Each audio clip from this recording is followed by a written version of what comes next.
চট্টগ্রামে বহুল আলোচিত 10 ট্রাক অস্ত্র আটকের আরেক মামলার যাবজ্জীবন সাজা থেকে খালাস পেয়েছেন বিএনপি নেতা ও সাবেক স্বরাষ্ট্র প্রতিমন্ত্রী লুৎফুজ্জামান বাবর।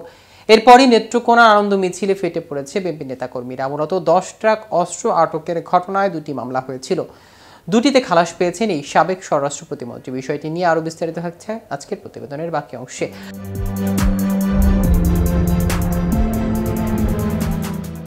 আদালতে বাবরের পক্ষে আইনজীবী শিশির মনির খালাস চেয়ে এ আবেদন করেছেন। রাষ্ট্রপক্ষের শুনানিতে ছিলেন deputy attorney general Sultana Akter Ruby ও সহকারী অ্যাটর্নি জেনারেল মোহাম্মদ আসিফ ইমরান জিসান। অন্য 5 জন আসামির সঙ্গে শুনানি করেন জ্যেষ্ঠ আইনজীবী এস.এম. শাহজাহান।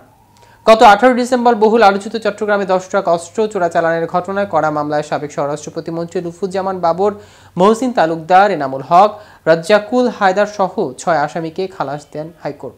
এদিকে চট্টগ্রামে 10 ট্রাক অস্ত্র চোরাচালানের ঘটনায় অস্ত্র আইনের মামলায় সাবেক স্বরাষ্ট্র প্রতিমন্ত্রী লুৎফুজ্জামান বাবরের খালাস পাওয়ার খবরে নেত্রকোনায় আনন্দ মিছিল হয়েছে।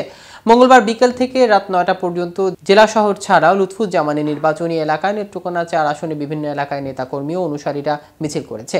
সন্ধ্যায় জেলা যুব দলের সাবেক 1 নং জ্যেষ্ঠ সহ সভাপতি আব্দুল্লাহ আল মামুনের নেতৃত্বে শহরের কোর্ট স্টেশন এলাকা থেকে মিছিল বের হয়ে শহরের প্রধান সড়ক প্রদক্ষিণ শেষে একই স্থানে শেষ হয়। সন্ধ্যা 7টার দিকে জেলা বিএনপির যুগ্ম আহ্বায়ক এস.এম. মনিরুজ্জামানের নেতৃত্বে শহরের কুরপাড় থেকে মিছিল বের হয়ে শহরের প্রধান সড়ক ঘুরে ছোট বাজার এলাকায় বিএনপির কার্যালয়ের সামনে শেষ হয়। সেখানে নেতারা বক্তব্য দেন।